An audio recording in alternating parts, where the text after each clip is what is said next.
Hi again, everyone. This video is sponsored by a contribution from Astrid, and here's her story. Hi, Ollie. I'm sending this letter with contribution. Thank you so much for the last video about my narc stepmom and dog, the golden child.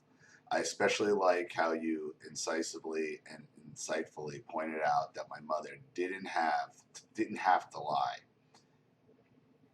It made me think about the timing of all these things. She only made me lie to fuck with my dad's new relationship right after he moved out. That all happened before everything in the letter I sent a different girlfriend than the narc stepmom. She didn't do it for me, she did it for her. She pulled out all the stops when she was still doing shit like, according to my dad, and honestly I believe him, based on my experiences with her, calling him screaming, showing up at his house, trying to verbally abuse him, etc. I know she used to drive us by his house to see whether he or his girlfriend's cars were in the driveway, and therefore if they were home. Ostensibly so, I could see he didn't care about me and was lying to me. But when I was actually suffering, nothing. That was truly eye-opening. I've been in therapy lately to try to figure out why I don't trust anyone. And I realized every relationship I had with a supportive adult that she couldn't triangulate and feel like she was the medium through which all communication happened, she would try to undermine and destroy. She's in her mid 60s now, and this particular kind of naked manipulation made an appearance several weeks ago. I mentioned the conversation in my first letter to you, but the relevant parts here are: I was the only relative by your bedside at the hospital, and I have been your advocate your whole life. She put a lot of regular effort into the narrative that I have no one else and she's the only one who can stand to be close to me. Too bad I'm so hateful and abusive to her and will probably drive her away or get sent to live with my dad or grandparents permanently.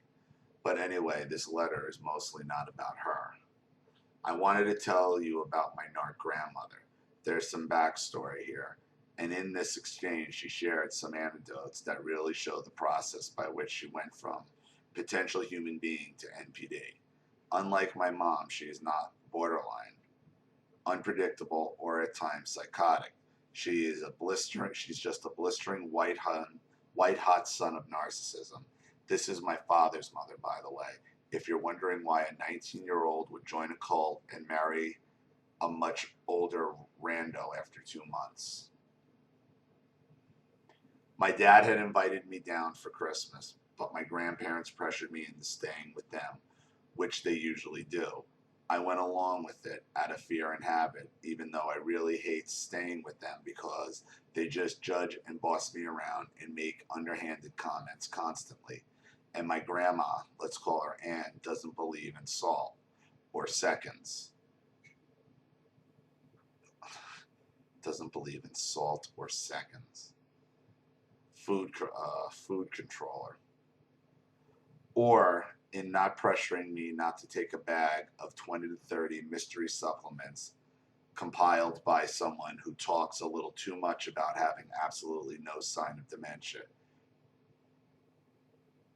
She doesn't care that it might interact with my actual medication I take for the condition that she insists doesn't exist because I really just didn't want to work hard and graduate on time.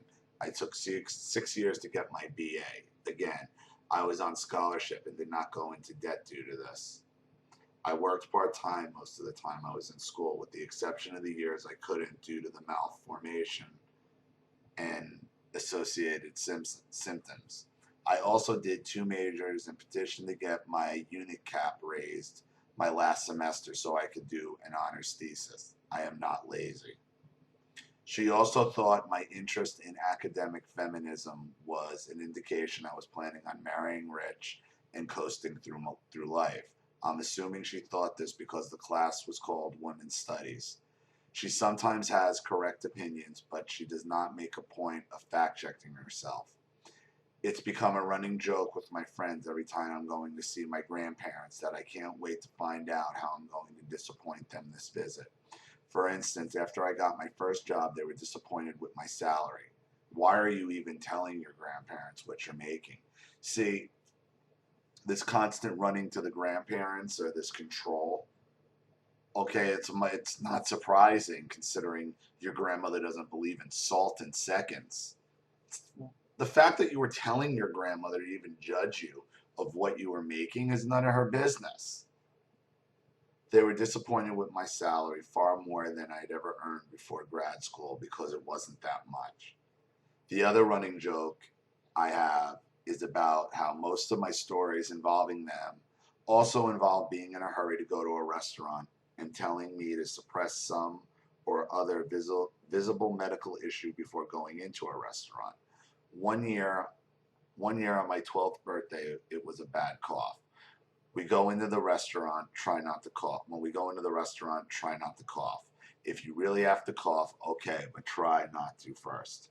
I remember my grandfather saying, another time I was using a knee brace. He asked me to take it off despite the restaurant having stairs. But I've mentioned before, but I was in a relationship with someone I would have married last year, but for a few factors that made it impossible, mostly related to an ostensibly expensive but critically necessary ongoing medical treatment. But I was very committed to this person, and he died suddenly of an overdose after a fight with me, and it may have been intentional. I had to call most of our friends after his dad called me and break the news. Definitely one of the more traumatic parts of the experience. I also organized the memorial with a couple mutual friends. I have been many kinds of emotionally fucked up ever since, but it's given me real clarity about people in relationships based on how different people respond to my grief. My grandmother knows about the situation, though the first time she saw me after he died, she asked me, "Are you getting over it?"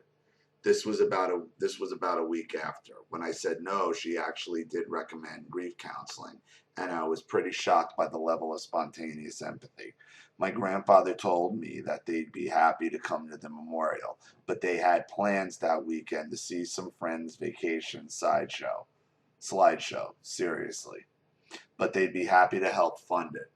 On Thanksgiving, I called her crying, saying I was too upset to drive to see them. I also just didn't trust them to be sensitive to how I was feeling.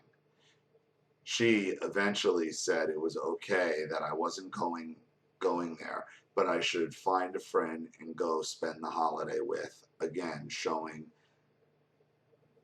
an impressive level of empathy.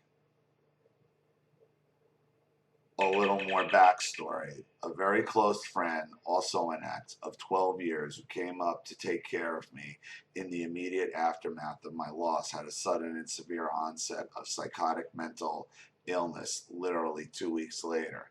He generally comes to my grandmother's for Christmas, and lately his mother has been coming too.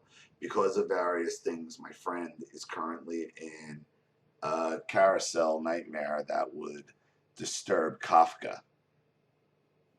We really do not know if or when he will be tried or released. He was arrested shortly before Thanksgiving, given $500,000 bail, and then declared incompetent to stand trial, meaning they can't actually lower his ridiculous bail so we could get him out and take him to a hospital. I gotta stop here for a second, Astrid. Like, I'm not trying to be unempathetic here, but why are there so many people, so many chaotic people in your life? This isn't coincidence. This isn't coincidence. And you're in no position to be taking on mentally ill people who can't stand trial. Like, it sounds like every person in your life is one chaos after another. I mean, I believe me, I have empathy for your fiance dying, but dying on an overdose, I mean, that's a problem, obviously. That's a problem, that people in your life are like seems like in this constant state of chaos. He has very poor vision and his glasses were broken during the arrest and have not been replaced. He didn't hurt anybody or try to hurt anyone, by the way. He's basically in jail for acting like he had a mental illness in public. So that's my emotional context for this moment. When I'm waking up in a sofa bed in my grandmother's guest room on Christmas morning to a soft rapping at the door. Get up, Astrid. Get up. Get up. Then a few minutes later, from a week away, from a few weeks away from the door, come on, Astrid. It's time to get out of bed. Come join the living. Then a few minutes later, now from across the house, Astrid, you need to get up. I need to make your bed before the guests arrive. Keep in mind other people were in the home. I receive a call from my incarcerated friend's mother, who, as you can imagine, is not having a great day either. We talk for a few minutes. My grandma can definitely overhear. Then she opens my door and says, in the tone you'd used to get a dog off the couch, not the golden child, of course, but some kind of scapegoat dog that probably only speaks one language. Astrid, you need to get out of bed. There are 19 people coming, and I don't want to have to keep this door closed.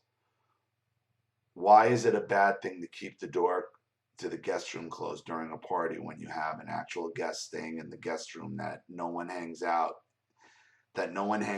in anyway is something I have been trying to figure out for the past few weeks. So far, no luck. I'm thinking maybe she has an intense fear of surprise parties and therefore of any room she can't see into. After this call, anyway, she barges into my room. Only about 15 minutes have passed since the first rap, get up. She starts telling me she needs me to get up so she can put new sheets on the bed before folding it back up into a couch and hiding the shameful fact that it was ever used as a bed from the guests who are coming in several hours. I reiterate I will tell her when I am up. I reiterate that I will tell her when I am up, and I will put new sheets on the bed and fold it into a couch soon. Well, what if I say I want to do it now? That would be difficult. Why? Because I'm still in it. This really set her off. Get up, join the human race. What kind of attitude is that?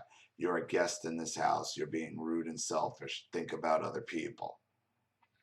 So I looked at her with no reaction, really, besides crippling depression, and said, I don't have to be a guest in your house. She looked taken aback. That's right, you don't. And she retreated. Later that night, I went to stay with my dad. A week later, on New Year's Day, I got the following letter. Dear Astrid, thanks for the gift. I have worn them with the other gift. They are cute. From your actions on the morning of Christmas, I think you are not handling the grief of losing Kay very well. I think that you need to start seeing a professional counselor for help in recovering from your tragic loss.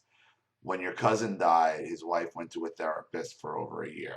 She tried going to a group of widows, but they were much older and their husbands had passed after a long life together from sort of natural causes. Ben, Allison's late husband, died suddenly and violently at a young age. She found she could not relate to them, and they could not relate to her. It was inexpensive, but it did not help. Before you make any lifestyle changes, like going across country without cats and friends, I would suggest that you complete your grieving process. In the middle of grief, making any lifestyle change is not recommended. I think you need some help in completing the grieving process. No, look, when somebody dies, it's usually a life changing time. It's also an opportunity to reassess where you're going to go in life. Okay? And when you fought back with your grandmother, she realized that. And when you went and stayed at your father's house, she realized right there, like, uh-oh, she's at a watershed moment in her life, a breakaway moment in her life. Let me throw some doubt on her and let her know she's grieving and put some doubt in her mind so I can keep control over her. We helped Allison, widowed relative of mine, pay for it in part, but no one needs to had skin in the game or no progress will be made. So you need to pay for some of it. When you feel like talking about it, please call us on the telephone. Emails and text messages do not work very well when emotions are high. In-person talk is best. In-person talk gives the opportunity for all the messages that are sent via posture, facial expressions, etc. We will be going to a city near you at some point. I am not certain when, since I need to have my lenses in my eyes replaced due to cataracts. I am a little unsure when I will be able to fly up there. However, I believe you need help in the grieving process, and the sooner the better. I have not personally lost a significant other, but there are those in your family who have. Your mom, divorce is a form of death, and intimate relationship is gone forever. Allison and a couple of distant cousins. Allison has done well with a lot of help from a therapist, but it took a long time. I think you would benefit from being able to express your anger and grief to someone who is not emotionally involved with you. Let us know how things are going if you feel like it. Remember, we would like to help, but the ball is in your court. Much love, Grandma. I replied with a brief email basically restating that my actions Christmas morning were a response to being called selfish, rude, and a bad guest. And so if she thinks I'm those things, I will simply not stay with her anymore. But I won't be spoken to like that. I also said that I don't expect anyone to actually understand what I'm going through. I still don't, and I thought about it more than she has, but I do expect them to try, and that means actively seeking further information and asking questions and accepting that you probably aren't going to fully get it better than I do. And I said I actually have been seeing a therapist the whole time. He died just under 6 months ago. This was her second response. Hi, Astrid. Allison went to a therapist for more than a year. It might have been 2 years. It is not something that happens instantaneously. Recovery takes a long time. Your therapist does not need to fully understand what you're going through. The point is for her to help you pass through all the stages of grief and to help you understand that you are not alone or unique. The guilt you feel about Kay and your incarcerated friend Derek is symptomatic of your lack of understanding of where you are in the grief process and what you need to do to finish it. The next phase is anger. You're a long way from that. The therapist can help lead you through the denial phase, the anger phase, and eventually to acceptance. I hope you talk to your therapist about your feelings of guilt. They are normal and irrational. You should definitely not go on treks around the U.S. if you are still in the earliest stage. It would not be good for you. No, it would not be good for her control over you. Remember, you haven't fought with her. Other than on Christmas Day, you just wanted to be left alone for a couple minutes, and she wouldn't respect that because, you're a guest in her house, so therefore that entitles her to just barge into the room you're staying in and take away your privacy. You need your support network now more than ever. Your cats may be part of that network. When you're going through the recovery process, then go for it. It sounds like fun, just not now. And there's a website to read about the 5 stages of grief. One's genes determine everything. The Greeks were right. The genes are Clotho, who spins the thread of your life. Lacharis measures the thread of Atropos cuts it. Oh my God. You are not in a position to either spin the thread, measure, or cut anyone else's thread in life, even if you feel the way you do now. It's the denial. Someone had to be responsible. We'll blame Clotho. Both your friends received what they received at birth. You were not around when it happened and could not have changed anything at any point in time. Both Kay and Derek were unlucky. Meiosis is like gambling. Those genes spin around and what happens, happens. No one can predict which will be dominant and which will be recessive in the final, Astrid, or Derek, or Kay. This is her trying to trigger you and trying to trigger your grief. And now she's like another narcissist. She's not using God, she's just using the Greek gods, I suppose.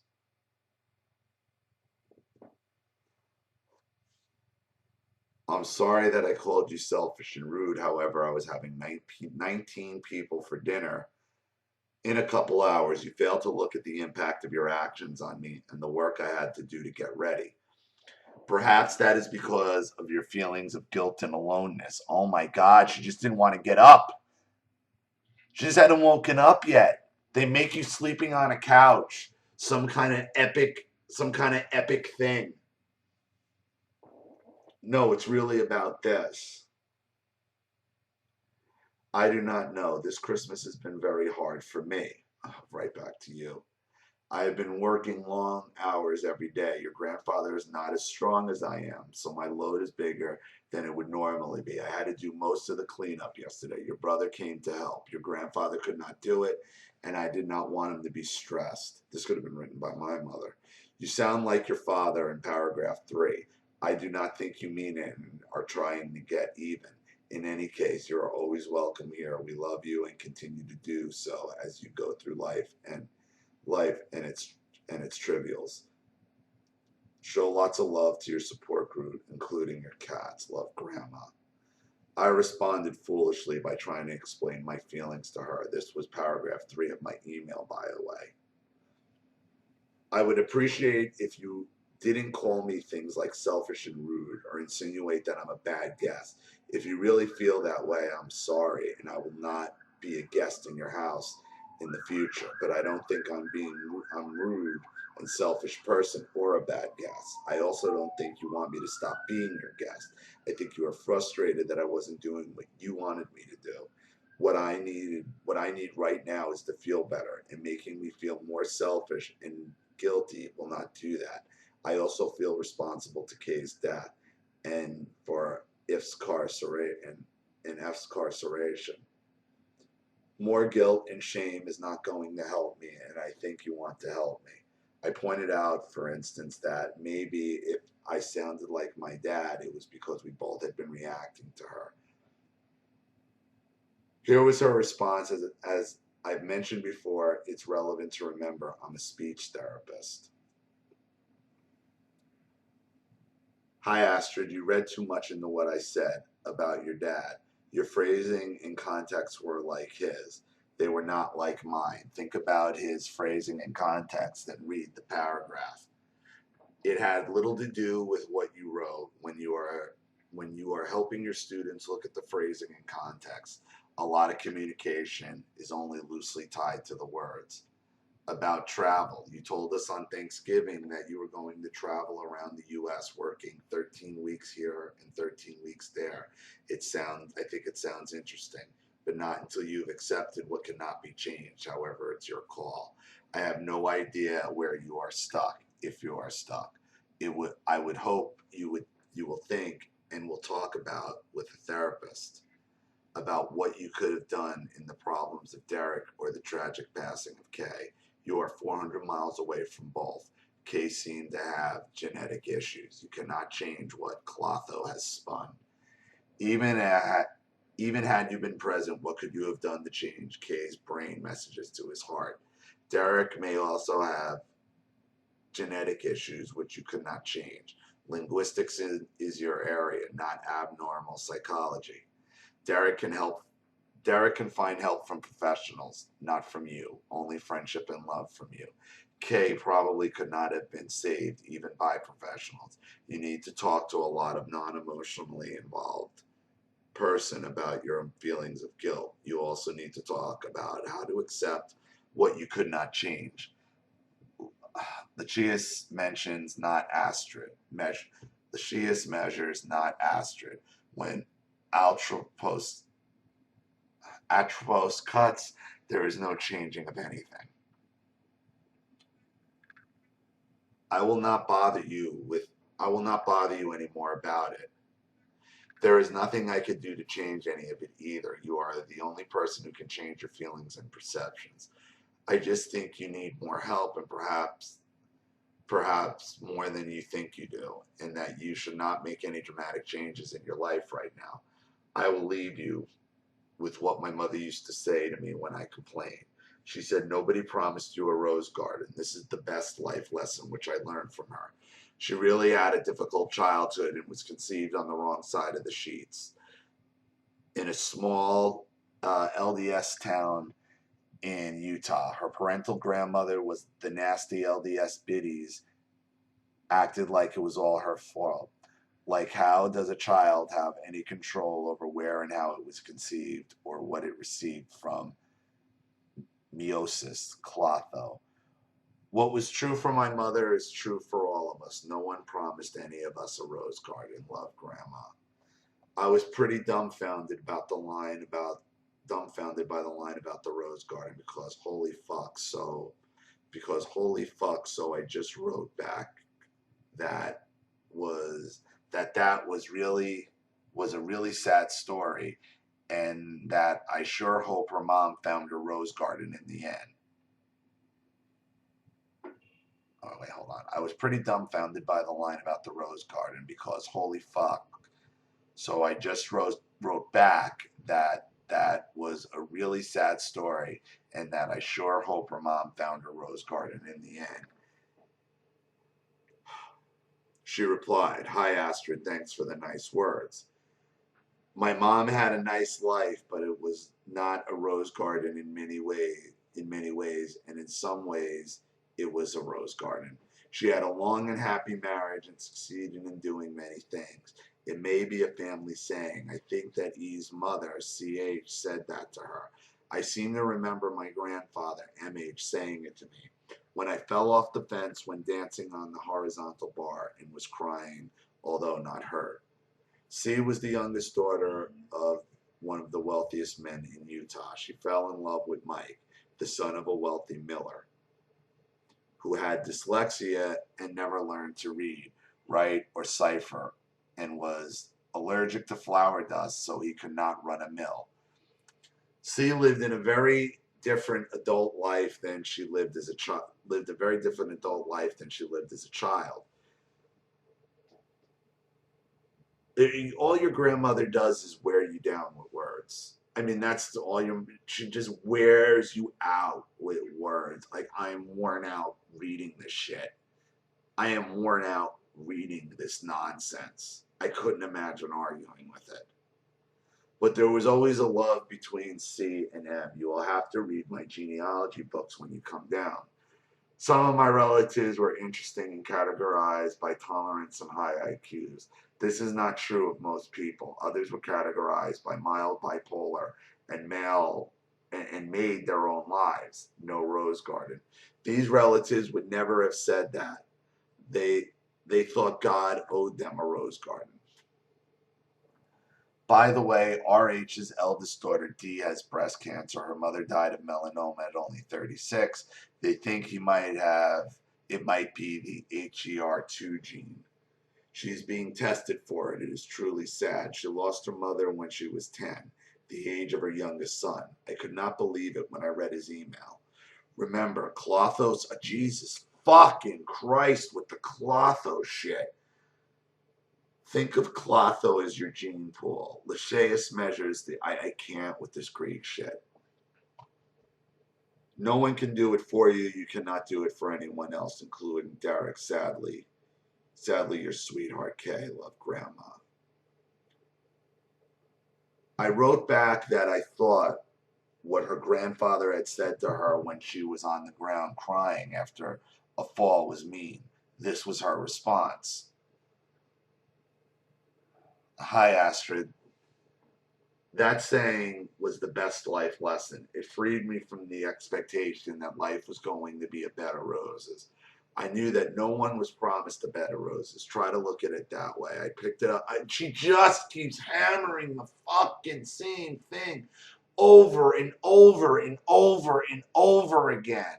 She's relentless. She is fucking relentless. And she brings up God and Greek gods and just this name and that name, and this one has this and that one has that. She's just wearing you down with words. That's all she's doing. And by doing it, she's trying to keep you sad and keep you from moving forward. It is interesting that what I consider a treasured life lesson you consider mean. Try to look at it as I do. I have been free all my life. I did not have. She just likes to just go on and on and on and on and on and on. I can't even read it anymore. I can't even read her words anymore because I'm looking at it. It's the same shit. It's the same shit. The comment about donating blood has to do with her belief that iron buildup causes Parkinson's. I made the mistake many years ago of telling her that I had a genetic test done which showed I was a carrier for a condition that called hemochromatosis, which is when iron builds up in your body and causes problems. I do not have the disease, yet ever since I told her that, she tells everyone I have this serious illness and that I need to give blood to avoid getting Parkinson's later. She sends out monthly letters, and in them she mentions that I have this condition I don't have. I have told her so many times without it sinking in that I just stopped contradicting it after a few years. I'm really interested in seeing your reactions to these letters. Well, you just saw them. They threw me into a deep funk that I'm trying to claw my way out of at the moment. I am considering that if I should considering if I should take her money since therapy is expensive, but I also don't want to give her a reason to feel like she has an opinion on the speed of my improvement. As always, thank you again for what you do. Sincerely, Astrid. No, don't take her money. You can't even sleep on her couch without her telling you what to do. You think you're going to be able to have her pay for your therapy? Are you crazy?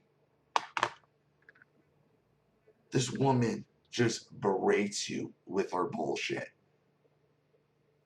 with her bloviating nonsense. She bloviates and bloviates and bloviates and bloviates.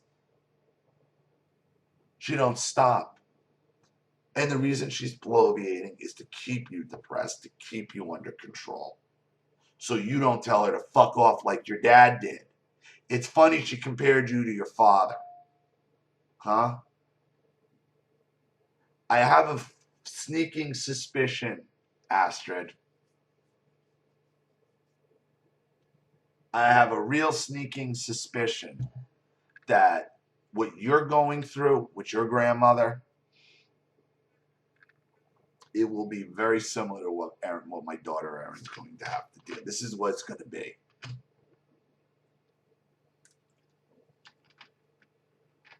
She does the same thing. Goes and goes and goes and goes and goes and goes and goes. Takes a one sentence comment and writes a 10 paragraph thing with chapter and verse of the Greek gods and just keeps going and going and going and going. The narcissist wears you down with their bloviating. That's what this is.